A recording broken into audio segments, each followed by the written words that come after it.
মিরপুর 10 সেটা হচ্ছে একটি পান জর্দা ইত্যাদি নেত্রকোনার মেয়েকে বিয়ে করতে চীন থেকে বাংলাদেশে ছুটে এলেন চীনা যুবক।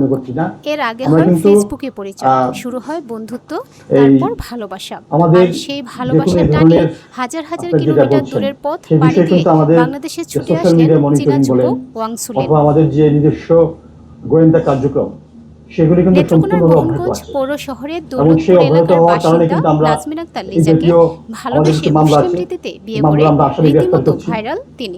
ইসলাম ধর্ম গ্রহণ করে নিজের নতুন নাম রেখেছেন মোহাম্মদ নুরউদ্দিন। পরিবারের সদস্যরা জানান, তাদের সম্পর্কের কথা জানার পর দুই পরিবারই এতে সম্মতি দেয়। পরে বাংলাদেশে এসে প্রয়োজনীয় কাগজপত্র যাচাই বাছাই শেষে পরিবারের সম্মতিতেই সম্পূর্ণ হয় তাদের বিয়ে।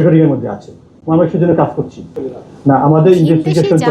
আমরা আপনাদের বলেছি যে এইখানে যে দুটো বস্তু পাওয়া যাচ্ছে এর মধ্যে একটি হচ্ছে চীনাই যুবককে এক নজর দেখতে, কথা বলতে ও ছবি তুলতে ভিড় করেন কৌতূহলী মানুষ।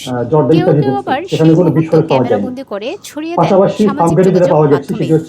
ভার্চুয়াল মাধ্যমে শুরু হওয়া এই প্রেমের গল্প শেষ পর্যন্ত গড়িয়েছে বাস্তব জীবনের গল্পে। চীন থেকে নেত্রকোনা ভালোবাসার এই গল্প এখন এলাকা জুড়ে তৈরি করছে হিসেবে কোনো বক্তব্য দেওয়ার সুযোগ নেই। আমরা তদন্ত করছি, তদন্তের শেষ না হওয়া পর্যন্ত এই বিষয়ে আপনি একটু মন্তব্য করতে পারবেন এবং যখনই কোনো আপডেট পাওয়া যাবে সঙ্গে সঙ্গে আমরা আপনাদেরকে সঠিক। আসলে আমাদের আমরা